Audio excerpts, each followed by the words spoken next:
आदरणीय दर्शक महानुभाव नमस्कार। तपाईँ हेर्दै हुनुहुन्छ pnpkhabar.com र साथमा म रोशन घार्ती उपस्थित भएको छु। पछिल्लो समयको नेपाली राजनीतिक घटनाक्रमको विषयमा आज हामीसँग कुराकानी गर्नको लागि पूर्व मन्त्री समेत रहनुभएका श्री शमशेर जवराजी हुनुहुन्छ। नमस्कार, स्वागत छ। नमस्कार, धन्यवाद। ढिलै भए पनि विजयादशमीको शुभकामना। धन्यवाद यहाँहरूलाई पनि विजयादशमीको शुभकामना। सुरुमा विजयादशमीकै विषयमा पूर्व राजा ज्ञानेन्द्र शाहज्यूले जसरी वक्तव्य जारी गर्नुभयो, यसलाई कसरी लिनुभएको छ, कसरी हेर्नु भएको छ? सोझै राजाको विषय ल्याउनु भयो। हेर्नुहोस् है, म राजाको प्रवक्ता होइन। महाराज धिराजले अध्यक्षता ग्रहण गरिबक्सेको अन्तिम मन्त्री परिषदको म कनिष्ठ राज्य मन्त्री र प्रवक्ता है, त्यो मन्त्री परिषदको। तर राजा त तपाईँ हामी सबैको साझा हो, त्यो साझा विषय भयो होइन। त्यसैले सोध्नु भएको हो भने महाराज धिराजको पटक पटकको सन्देशहरू सारगर्भित र समयोचित हुन्छ। राजा हुन्, त्यसै बोल्दैनन् है। र उहाँसँग चाहिँ नि प्राय सबै सहमतै छन्। उहाँले जे जति चाहिँ नि एउटा अभिभावक भएन है, देशको अवस्था ठिक छैन भनेर उहाँले चाहिँ नि दसैँको सन्देशमा जुन बक्स्यो त्यसले चर्चा ल्याउनै भइहाल्यो। त्यसैले तपाईँले पनि सोधिहाल्नुभयो। योभन्दा बढी म अहिले जवाफ दिने अवस्थै रहेन। सबै कुरा त्यही नै छ। राजनीतिक दलहरू पनि सहमति छन्? कुन चाहिँ राजनैतिक दल राजाको विषयमा सहमत छन् र? त्यही त परे आपत होइन। ठेकेदार उहाँहरू, नयाँ राजाहरू उहाँहरू है। यो किन बढी बोल्छ राजाले भन्दा होला है। तर जनता चाहिँ देशको अवस्था त बुझा रहेछन् है राजाले भनेर सन्तुष्ट मान्ने ठाउँ प्रशस्त छ। राजा ल्याउनुपर्छ भनेर केही समय अगाडि बाइक र्याली भयो काठमाडौँमा, शक्ति प्रदर्शन एक हिसाबले कोरोना कहरको बिचमा भन्ने कुरा भयो। र पछि हामी कोरोना अलि नियन्त्रण आइसके पछाडि हामी ठुलो शक्ति प्रदर्शन गर्छौँ भनेर त्यो भाषणमा देखियो। त्यहाँ बोल्ने वक्ताहरूको त्यो प्रकारको निष्कर्ष रह्यो भने केही व्यक्तिहरू खुलेर राजा यो देशमा फर्काउनुपर्छ भनेर लागिरहेछन्। तपाईँको विचारमा चाहिँ राजा कहिलेसम्म फर्केलान् या नफर्केलान् के लाग्छ? फर्काउने जनता, हजुर, फर्किने राजा, मैले विचार गरेर भएन।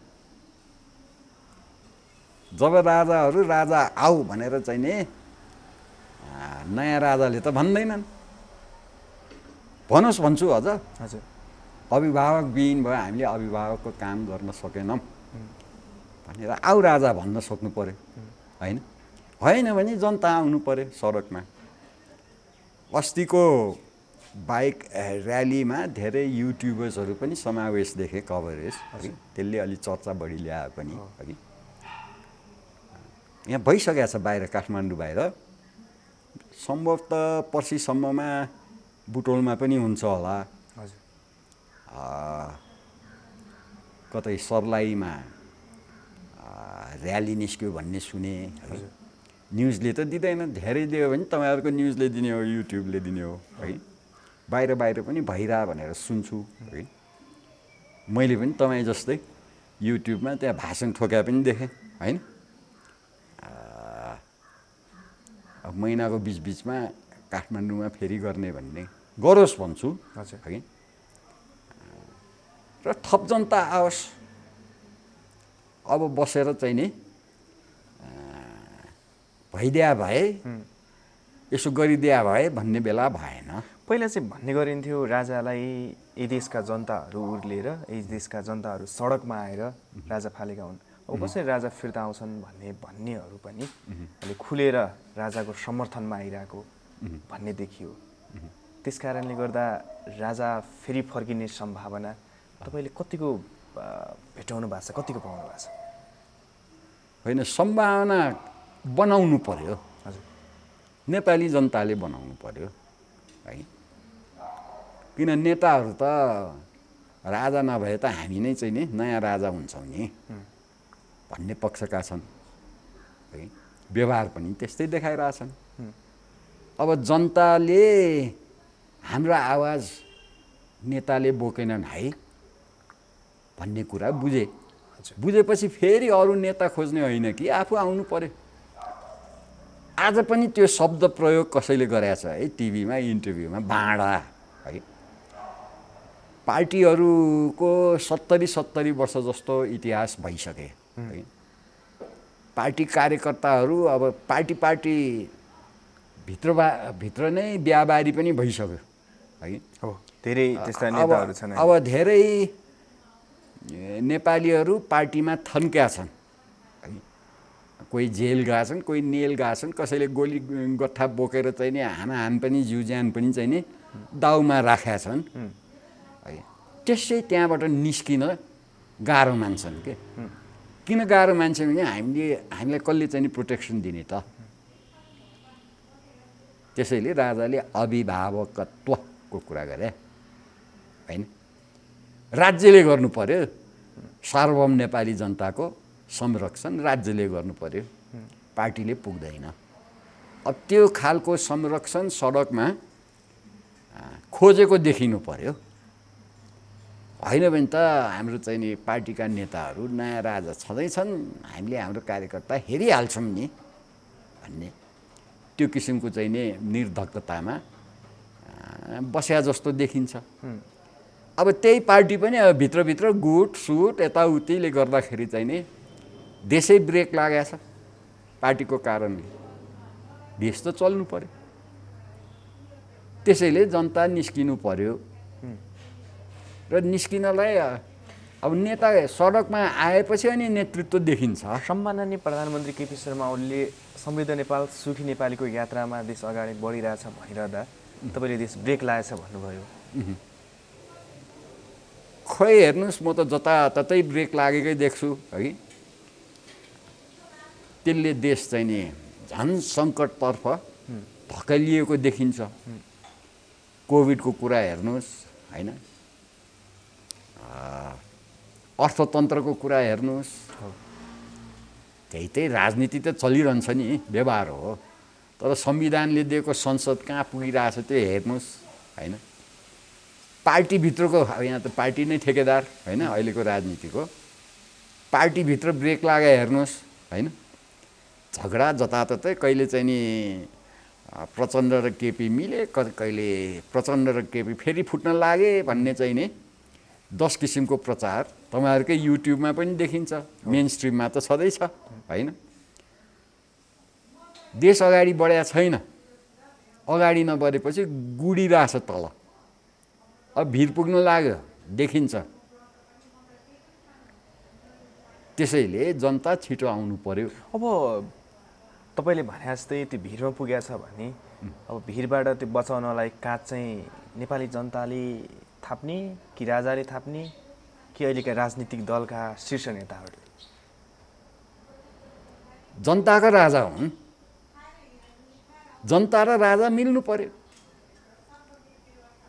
पार्टीले त्यो जनता र राजा मिलाउने ठेक्का है पार्टीले उल्लङ्घन गर्यो। हेर्नुहोस् न, यो कमसेकम 10-12 वर्ष भयो कि है, यो भर्खर यो परिवर्तन आए बेलामा एउटा एफएमले मलाई धेरै कम अन्तर्वार्ता लिन्थ्यो, किनभने एफएमै संवाहक थियो त्यो परिवर्तनको है। तर त्यतिखेर एफएमलाई मैले के भने हामी सबै फुटबल हेर्न गयौँ। हजुर, फुटबल हेर्न जाने सबै एउटा न एउटा टिमको च्याम्पियन चाहिँ गर्दैन। राम्रो खेल हेर्न पनि जान्छन् नि फुटबल हेर्ने है। अब त्यहाँ अम्पायरलाई खेलाडीले खेदेर पठायो। एकछिनको लागि त ठट्यौलीको कुरा भयो, हाँस्यौँ होइन, थप्पडी मार्यौँ। अब तपाईँ हामी राम्रो फुटबल हेर्न जाऊँ भन्ने ठाउँ भएन। फुटबल हेर्ने मान्छेलाई पनि आउँछ नि नियम सियम त होइन। अब फुटबल चाहियो, राम्रो खेल हेर्नु पर्यो भनेर सबै नेपालीले त कराउनु पर्यो। सबैले एउटा न एउटा चाहिँ नि टिमको चाहिँ नि समर्थक भएर त गए हुन्। अब एकछिन त रमाइलै लाग्ला नि, खेलाडीले चाहिँ नि बल खेल्नुको सट्टा, भकुन्डो खेल्नुको सट्टा अम्पायरलाई चाहिँ नि धपाएको, एकछिन त रमाइलो छ, थपडी मारे होला। तर फुटबल खेल रहेन छ है, यो फुटबल खेल खेलाऊ भन्ने कसले? अब त्यो हिसाबले त रङ्गशाला बाँझो हुन्छ होला होइन। त्यहाँ गाई चरिरह होला। हामी तपाईँले फुटबल हेर्न खोजे यस्तै भयो भनेको थियो कि त्यतिखेर। अहिले त्यस्तै भइरहेछ। राजनीतिले नीति प्रदत्त राजनीति गरेन। राजनीतिले सत्ताको लागि राजनीति भयो होइन। सत्तामा छँदैछन् सम्माननीय प्रधानमन्त्रीज्यू केपी ओली। पुग्यो त हामीलाई। अभिभावकत्व पुरा गर्न सक्नु भएन। उहाँकै पार्टीको गर्न सकिरहनु भएको छैन। उहाँको आफ्नै पार्टीको म अध्यक्ष हुँ, मैले यो गरेँ भन्दाखेरि पार्टी नै चाहिँ नि रिसाइरहेछ। त्यसलाई राजनीति भन्ला त देश नै। यो राजनीतिक ठेकेदार भन्नुभयो तपाईँको शब्द सापटी लिँदाखेरि, यो ठेकेदारहरूले जुन चङ्लुङमा यो देश फसाइरहेछन्, फस्यो जसरी रका प्रमुखले सिधै सम्माननीय प्रधानमन्त्री केपी शर्मा ओलीलाई भेटे, यो बारे चर्चा परिचर्चा मेरो लागि निरर्थक। हजुर, नेपाल भारत सम्बन्ध शून्यको अवस्थामा रहन सक्दैन होइन। अब दुईटा, अब यो गएको हप्ता रको हाकिम, आउँदो हप्ता आर्मीको हाकिम आउँदैछन्। यो भने के भन्छ नि, हिजोसम्म यो स्वतन्त्रता दिवसमा, स्वतन्त्रता दिवस हो कि गणतन्त्र दिवस, स्वतन्त्रता दिवस होइन, स्वतन्त्रता दिवसमा बधाई दिन पाएकोमा हाम्रो प्रधानमन्त्री खुसी थिए। है मौन अवस्थामा रहेन अब नेपाल भारत सम्बन्ध भन्ने। अब उतै भारतकै तिरबाट चाहिँ नि दुईटा विशेष व्यक्तित्वलाई उहाँले स्वागत गर्न पाउनुभयो। के भने त्यो अब यथास्थितिमा रहेन, अलि अगाडि बढ्ला कि भन्ने म पनि आशावादी छु है। रको हाकिमको उसमा चाहिँ धेरै च्यानलहरूमा मैले चाहिँ नि प्रधानमन्त्रीजीको प्रवक्ता हो कि सञ्चार एडभाइजर मैले अहिले बुझाएको छैन, डाक्टर राजन भट्टराई भन्नेले राम्रो जवाफ दिनुभएको छ। के भयो त्यहाँ सन्देशको आदान प्रदान भयो। मेरो लागि सबभन्दा ठुलो मेसेन्जर त्यो सन्देश वाहक नै सबभन्दा ठुलो सन्देश हो। तपाईँ र म कुरै गरेका छैन भने उहाँले चाहिँ मेरो कुरा त्यहाँ पुर्याइदेला कि, उहाँको कुरा तपाईँले सुन्ला कि भनेर मैले चाहिँ नि उहाँसँग कुरा गर्छु र पठाउँछु नि। सबभन्दा उपयुक्त व्यक्ति केपी ओलीसँग कुरा गर्न भारतीय प्रधानमन्त्रीले रको हाकिम छान्नुभयो है। त्यो नै मेरो लागि ठुलो मेसेज, सन्देशै त्यसमा। अरू त के भने वार्ता थालौँ, कुरा गर्ने, यो गर्ने, अरू जे बाहिर भन्नुहुने कुरा त त्यो डाक्टर भट्टराईले भनिसक्नु भएको छ। जताततै बिचरा राम्ररी बोलिदिनु भएको छ है। मेरो लागि सबभन्दा ठुलो मेसेजै त्यही। भेट्न हुँदैन कि किन नभेट्नु? विशेष प्लेनमा आए बाबा प्रधानमन्त्रीले केही विशेष कामको लागि सरकारी प्लेन चल भने हाम्रो प्लेन सर्भिस छैन नि अहिले, दिल्ली काठमाडौँ रिज्युम भएको छैन नि, होइन? र विशेष प्लेनमा आयो अरे र कुनै गैर जिम्मेवार व्यक्ति त छैन, पठाएको छैन प्रधानमन्त्री भारत के अरे मोदीले, होइन? अब उताबाट आएपछि त हाम्रो प्रधानमन्त्रीले भेटे, अब त्यसमा के भयो र? त्यो शिष्टाचारको कुरा छाडौँ, बरु अरू जसोसले भेटे तिनले मैले भेटेको छैन भन्न चाहिँ नि, या भेटेको छु भन्न हिचकिचाएकोमा हगि त्यो चाहिँ अलिकति नेपाली राजनीतिको अहिलेको स्थिति देखाउँछ। सबभन्दा मेसेजै के त भन्दाखेरि उपयुक्त व्यक्ति नरेन्द्र मोदीले केपी ओलीलाई आफ्नो चाहिँ नि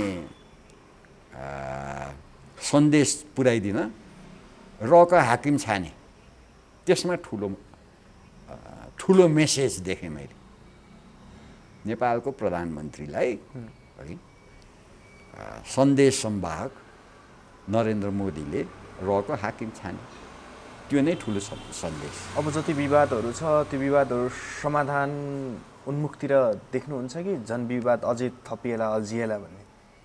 त्यो त वार्ताको के कन्टेन्ट हो? वार्ता हुनु चाहिँ विवाद सम्बन्धी कुरा है यथास्थितिमा नरहनु हो। तर नेपालको राजनीतिक भविष्य कतातिर लैजाने भनेर भारतको दिल्लीमा भारत, चीन र अमेरिका एउटा मिटिङ बस्दैछ भन्ने हामीले सूचना पाएका थियौँ। यो साँच्चीकै बैठक भयो भने नेपालको राजनीतिक भविष्य कता जाला? हाम्रो सार्वभौम सत्ता कता स्थित? होइन, त्यो यदि तपाईँको भने ठिक हो भने नेपालबारे भारत, अमेरिका, चीन बसेर नेपालको भविष्य निर्माण गर्ने हो भने नेपालीको भूमिका के? त्यो नै खेदजनक छ नि। हामी स्वतन्त्र सार्वभौम देशले हामी कहाँ जाने भने त हामी पो ठम्म्याउनु पर्ने, अरू तीन थरीले ठम्म्याउने होइन? 300 वर्ष अघि हामी अङ्ग्रेजहरूको गुलाम बन्दैनौँ भनेर हामी लड्दै हिँड्यौँ, अनि त छौँ है। त्यो बारे पनि चाहिँ नि त्यो अङ्ग्रेजले त्यहाँको चाहिँ अरू त्यतिखेरका खेलाडीहरूसँग हाम्रो बारे चाहिँ नि छलफल गर्न लाग्यो भए त हामी त हाम्रो निर्णयमा त पुग्ने थिएनौँ। त्यही त विडम्बना नेपाली राजनीतिको अहिले है। बुझ्नुभयो कि मैले भने? हामी हो नि हाम्रो भविष्य निर्माता, इन्डिया होइन, चाइना होइन, अमेरिका होइन। तर पछिल्लो राजनीतिक घटनाक्रम जुन देखियो नि, जसरी चीन रिसाउँदा भारततिर लाग्ने र भारत रिसाउँदा चीनतिर लाग्ने परम्परा जुन देखियो नेपाली राजनीतिक, त्यो परम्परा थिएन। यी हाम्रा नयाँ ठेकेदारहरूले यो ल्याए, त्यसैले त्यसले त उनीहरूलाई झन् सजिलो भयो। अब हामीले उनीहरूको भविष्य निर्माण गरिदिन्छ, उनीहरूले जे भन्छन् त्यही नेपालले मान्ने रहेछ, हामी त्यसै अगाडि बढौँ भन्ने कुरा बुझ्नुभयो तपाईँले। त्यसैले त्यहाँ बाहिर गयो होइन, हामीले भने गर्ने हो भन्ने जब हामी आफ्नो निर्णयमा हामी पुग्छौँ तब हाम्रो निर्णय बमोजिम हाम्रा मित्र राष्ट्रहरूले आफ्नो चाहिँ नि नीतिमा यिनका पनि यो नीति छ है भन्ने एउटा डिप्लोमेटिक कर्टसीसम्म त्यो जनाउँछन्। त्यसो भए तपाईँले अमेरिका, चीन र भारत त्रिपक्षीय बसेर नेपालको राजनीतिक भविष्य कसरी लैजाने भनेर निर्माण गर्दैछन्, यसलाई त्यति फरक तरिकाले हेर्नु भएको छैन? नेपाली राजनीतिकका शीर्ष नेताहरू नै त्यस्तै भएर उनीहरूको पछि लाएर उनीहरूको गुलाम भएर नै उनीहरूले त्यो गर्ने आँट गरे भन्ने नै रह्यो। आँट गरे मात्रै होइन, सम्भव भयो। हाम्रो बारे, हाम्रो भाग्यरेखा यिनीहरूले लेख्ने सम्भावना बढी भयो। हामीले जबसम्म हाम्रो चाहिँ नि भाग्यरेखा हामी कोर्छौँ भनेर भन्दैनौँ, हजुर, तबसम्म यस्ता खेल भइरहन्छ। उनीहरूको त आफ्नो प्राथमिकता हुन्छ नि त होइन? उनीहरूले आफ्नो प्राथमिकता हामीले हाम्रो काम गरेनौँ भनेर उनीहरूले आफ्नो काम छोड्छन् र भने हामीले हाम्रो काम गरेनौँ त्यो पो कुरा हो। त्यस्ता मिटिङ भइरहन्छ। अब हामी तिनले भने मान्ने कि हामीले हाम्रो काम यो हो भनेर हामी गर्ने। त्यसमा चाहिँ नि एउटा राष्ट्र शक्ति त निर्माण हुनु पर्यो। त्यो राष्ट्र शक्तिको निर्माणमा अहिलेका ठेकेदार, अहिलेका नयाँ राजाहरू फेल, विश्वास जित्न सकेनन् कसैको। त्यसैले त्यहाँ गएर तीन थरी भेट्न लाछन् भने है, मलाई थाहा छैन भेट्न लाछन् भनेर। तर तय त उनीहरूले निर्माण गरिरहेछन् पछिल्लो समय नेपाली राजनीति। अब भक्क अहिलेसम्म चाहिँ मैले बुझेको के त भन्दाखेरि हरेकलाई चाहिँ नै हामी तिम्रै मान्छे हौँ भनेर भनिरहेको थिएँ कि। अब यिनले के बुझे त भने यी हाम्रा मान्छे होइन रहेछ, यी आफू आफ्नो स्वार्थको लागि हिँड्दो रहेछन्, देशको लागि होइन रहेछ। हामीले यो छ अहिले अन्तर्राष्ट्रिय स्थिति के छ त भन्दाखेरि पुनर्निर्माण हुने अवस्था छ। चीनलाई, भारतलाई, अमेरिकालाई यदि नेपालको राजनीतिक यसरी नै अगाडि बढ्ने हो भने, यो देश विकास भएन भने उनीहरूलाई चाहिँ के फाइदा हुन्छ र उनीहरू त्यसरी लागिरहेछन्? होइन, हरेकको भनौँ न, भारत जन्मेदेखि नेपालप्रति के खालको नीति अपनाएको थियो भनेर तपाईँहरूले हेर्नु पर्यो है। अमेरिकाले के नीति अपनाएको थियो, चीनले के नीति अपनाएको थियो र नेपालको नीति के थियो त? विगतमा नेपालको नीति के थियो त भन्दाखेरि छिमेकहरूलाई चाहिँ नि एक आपसप्रतिको दुश्मनी नेपालबाट जनाउन दिने थिएन। हामी सबैको मित्र, तर यी आपसमा जे जस्तो खेल खेलौँ नेपालबाट नखेलौँ, हाम्रो नीति त्यो थियो।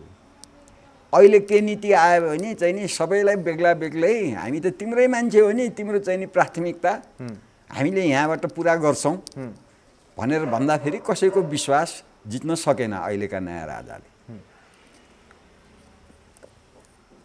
अब त्यसले गर्दाखेरि अलग अलग भेट्नु पर्यो होला तिनीहरू। कुनै देशको चाहिँ नि भाग्यरेखा कुन ठाउँमा भने चाहिँ नि त्यो फर्स्ट वर्ल्ड वार पछि अघि एक ठाउँमा बसेर चाहिँ नि यो विदेशी शक्तिहरूले यो ठाउँ यस्तो, यो ठाउँ यस्तो, त्योभन्दा अगाडि अझ है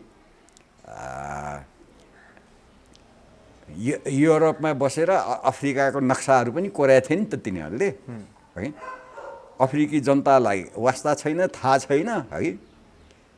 अफ्रिका पुरा चाहिँ नक्सा तपाईँले हेर्नुहोस् न, लामो लामो लाइन है, कहाँ छ जनता, कहाँ छ के, त्यो वास्ता छैन। यति तेरो, यति मेरो, यो बिचको भाग कसलाई, ल यो त त्यो बेल्जियमलाई दिउँ, त्यसरी पनि गरेछ नि।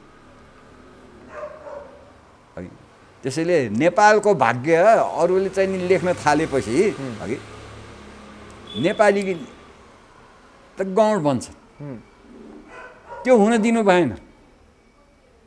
लेख्न त थालिसके, निर्माण पनि गर्न थाल्यो भने हामीले आफ्नो नगर्ने हो भने त अरूले गर्छौँ। अरूहरूको प्राथमिकता त छ नि नेपालमा। नगरौँला, तर देशका हेर्नुहोस् न, नेपालमा बसिरहेकाहरूले त अब नेपालमा आएर उहाँ चाहिँ नि चिन हान्ने एक थरीको छ होइन। अब एक थरीले चाहिँ नि यहाँ चाहिँ नि नेपाल यो विदेशी आयो है नेपालमा, हाम्रो त बोर्डरै इन्सिक्योर भयो भन्ने एक थरी छन् होइन। एक थरी अब पर्सि आउने जर्नलले चाहिँ नि हामीले हाम्रो भूमि चाहिँ नि इन्डियाले लियो है, हामी पनि नक्सामा राखौँ भन्दाखेरि ए चिनियाहरूले उक्साएको भन्ने छन् होइन। हामीले हाम्रो भूमि हाम्रो नक्सामा राख्यौँ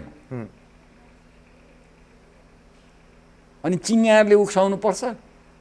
अब उनीहरूले त्यही सम्झे, किन लुरु हामीले त उनीहरूले भने मानिरहेको थियौँ। त्यत्रो बाटो बन्दाखेरि पनि हामी चुप लाएर बसिरहेको थियौँ, बसायो होइन त। त्यो इन्डियाले हाम्रो भूमि नक्सामा राखेर पो हामीले हाम्रो भूमि नक्सामा राख्यौँ हो। त्यसैले यो हुनुपर्ने कुरा भइरहेको छैन। हामी अरूको चाहिँ नि गोटी बन्न थालेपछि हामी नै रहँदैनौँ। अवस्था त त्यो थाल्यो कि बनिसक्यो? त्यो त्यो प्रक्रिया अझ पुरा भइसकेको छैन। गोटी हुने को हुन्, को बेलामा बने गोटी है, तर चाहिँ नि त्यो प्रक्रिया चल्दैछ, कम्पिटिसन प्रतिस्पर्धा चल्दैछ नेपालमा। त्यसैले हामी फर्कौँ भन्दैछु नि म। भारतीय सेनाध्यक्ष मनोज मुकुन्द नेपालमा गार्ड अफ रनर लिनको लागि नेपाल आउँदैछन्। यही कार्तिक 18 गते 16 भन हजुर तरवार साटासाट गरे। हजुर हाम्रो पनि सम्मानार्थ चिप्सा भयो है तिमी भनेर भने त्यो लिन आएको छ है। अब सरस्वती हेर्दा त त्यो रुटिनै हो, केही अपवाद छन् है। अहिलेको बेलामा आउनु त्यो चाहिँ महत्त्वपूर्ण। त्यही न्युले यहाँ आयो, को आयो? तपाईँले कहिले काहीँ लाग्दैन अहिले जति पनि नेपालका राजनीतिक दलहरू छन् यिनीहरूको जन्म भारतमा भएको छ, त्यस कारणले गर्दा उनीहरूले भारतले भनेको कुरा मान्नु त्यति अनौठो होइन भन्ने त देखियो। अब नेपालमै जन्मिनु पर्ने हो कि राजनीतिक दल? यसो भियतनामको नेता होचिमिन फ्रान्समा पढे है, लेनिन जर्मनीबाट आए, माउसेतुङ चावनलाईहरू पनि चाहिँ नि बाहिरै पढ्या हुन्, सुन्या छैन अमेरिकाबाट आउन् होइन। त्यो हिसाबले तिनीहरूलाई चाहिँ नि उनीहरूकै चाहिँ नि खेलाडी हो भनेर भन्न मिल्दैन नि है। नेपालकै कुरा गर्ने हो भने ठिक छ, एकताका थियो होला त्यस्तो बिपी कोइराला होइन। यो त भारतको एउटा प्रशासनिक इकाइ हो भन्ने पनि थियो होला, तर पछि गएर त बिपी पनि राष्ट्रवादी देखिए होइन। राजा र मेरो घाँटी जोडिया छ, नीतिले हो। अहिलेका हाम्रा चाहिँ नि परिवर्तनकर्ताहरूलाई त्यही त मैले भने, मोदीले उपयुक्त व्यक्ति छानेछन् क्या नेपालको प्रधानमन्त्रीसँग कुरा गराउन। उनको खुफिया एजेन्सीको हाकिम केपी ओलीलाई मध्यस्थता होइन भन्दा पुरानो जानिफकार थियो होला। उसले भने कुरा चाहिँ नि कान सुन्छन् होला केपी ओलीले भनेर पठायो होला, चिर परिचित। त्यसै भनौँ नि त हामी होइन। त्यसैले त्यहाँ जन्मियो भन्दैमा तिनका पार्टी त्यहाँ, अब यहाँ त पार्टी खोल्ने अवस्था थिएन राणाको बेलामा होइन। इन्डियामा खोल्यो भन्दैमा प्रो इन्डियनै हुनुपर्छ भन्ने त छैन नि।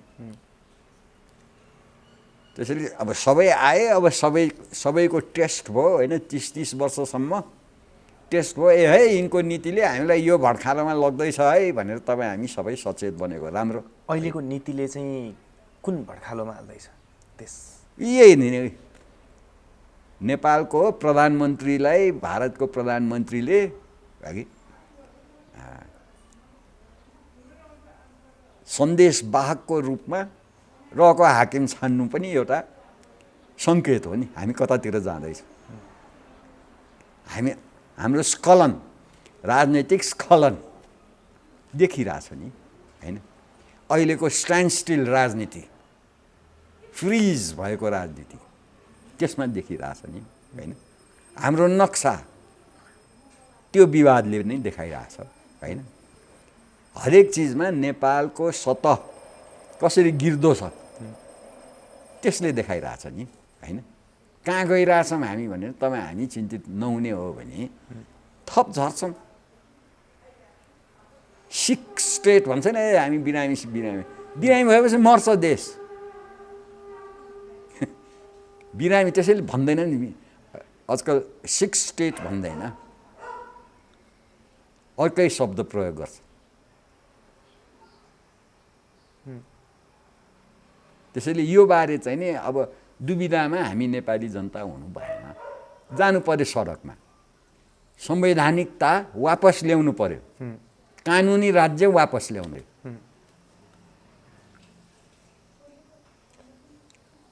को आएपछि ठिक होला? केपी शर्मा ओलीको ठाउँमा प्रचण्ड हो कि माधव कुमार नेपाल हो कि शेरबहादुर देउवा हो कि हेर्नुहोस् है, बब्रम भट्टराई? यो अवस्थाले सबैलाई बिटुलाइसक्यो। त्यसैले त हामीले राजा सबभन्दा पहिलो प्रश्न नै तपाईँले गर्नुभयो, राजाको प्रश्न किन गरेको? त्यो राजा त छैन नि त संविधानमा, किन गर्नुभयो त राजा? सबैले हेरे त त्यहाँ छ नि त। त्यसैले राजा ठिक भने के भने अभिभावकहीन भयो भनेर महाराज धिराजले त्यो त सत्य बोले हो नि त। अब को अभिभावकमा ल्याउने त? हामीले संवैधानिक अभिभावक ल्याउने हो। त्यो संवैधानिकता 47 सालको संविधानमा छ। यो त संविधानको नाममा घोर असंवैधानिक प्रक्रिया अपनाएर हामीले संविधान थोपरिरहेछौँ हामी माथि, होइन? हाम्रा नेताहरूले थोपरे, त्यसैले यहाँसम्म पुगेन। धेरै ढिलो गर्नु भएन, जनता सडकमा आउनु पर्यो भने नि, जनता सडकमा आउनु पर्यो। यो सत्य चाहिँ नि अँगालेर आउनु पर्यो। तर भारतका सेनाध्यक्ष मनोज मुकुन्दलाई नेपाल आउन दिनु हुँदैन, उनको विरोध गर्नुपर्छ भनिरहेछन् नि। हेर्नुहोस् है, यो आउन दिनु हुँदैन, दुई देश बीचको सम्पर्कमा बाधा ल्याउनुपर्छ भन्ने म छैन। आउने आफ्नो अडान लिने नि, आफ्नो अडान लिने नि। सम्पर्क त सम्बन्ध त छ नि, होइन? नेपाल र भारतीय यो प्रधानमन्त्रीको सल्लाहकार के हो, उहाँ प्रवक्ता हो कि के हो? राजन भट्टराई, डाक्टर राजन भट्टराई, उहाँको सल्लाहकार। हजुर, सल्लाहकार होइन? उहाँले त भनिरहनु भएको छ नि, हाम्रो इन्टरेक्सन त भइरहेछ नि। सरकारी तहमा गाँठी कुराहरू मिलेन, मौनता थियो, त्यो बिस्तारै बिस्तारै हिजोसम्म के भयो नि, प्रधानमन्त्रीसँग वार्ता भयो नि। के वार्ता भयो अरे भने चाहिँ बधाईको सन्देश एक्सचेन्ज भयो अरे, है? त्यसैलाई ब्रेक थ्रु मान्ने नेपाली चाहिँ नि पोलिटिकल इस्टाब्लिसमेन्टले, होइन? अब त यी रको हाकिम पनि आएर प्रधानमन्त्रीसँग चाहिँ नि भेटे। अब यो जसाब आउँदैछन्, है? त्यो स्ट्यान्ड स्टिलले त व्यवहारै बन्द हुन्छ। व्यवहार दुईवटा छिमेकीको बिच व्यवहार बन्द गर्न दिने त्यो होइन। हाम्रो व्यवहार अन्तर्राष्ट्रिय स्तरको हुनु पर्यो, सार्वभौम सत्ता सम्पन्न देशको हुनु पर्यो। त्यो अडान त लिने मौका हो यो, रोक्ने को आइरहेछ? जुन जर्नेल भुक्या थियो नि, यो चिनियाले उक्सायो भनेर, होइन? त्यही मान्छे आइरहेछ। हाम्रो कुरा हामीले राख्ने हो, बलियो गरी राख्ने हो, है? अफसोसको कुरा के भने सरकारले त्यो बल पाउँदैन जनताकाबाट, किनभने अविश्वासको फाटो धेरै बढिसक्यो। न उहाँको चाहिँ नि पार्टीले चाहिँ नि उहाँलाई सहयोग गर्छ, न उहाँका विरोधीहरूले उहाँलाई सहयोग गर्छ, न अहिले नेपाली जनताले उहाँलाई सहयोग गर्छ। तर जुन तहमा भएको छ त्यो तह चाहिँ अलिकति बढी व्यावसायिक छ, होइन? हेरौँ न के हुन्छ कुरा। भनेको हामीले आफ्नो अडान चाहिँ अडिक राख्नु पर्यो। राष्ट्रवादी अडान त छाड्ने हो भने राष्ट्र रहँदैन। तपाईँको अडानै छैन यो देश बचाउने, यो देश बनाउने, होइन? भने कसरी यो देश रहन्छ? अवस्था त्यहाँ पुग्यौँ। हस्, यहाँको समय र विचारको लागि धेरै धेरै धन्यवाद। धन्यवाद, नमस्कार।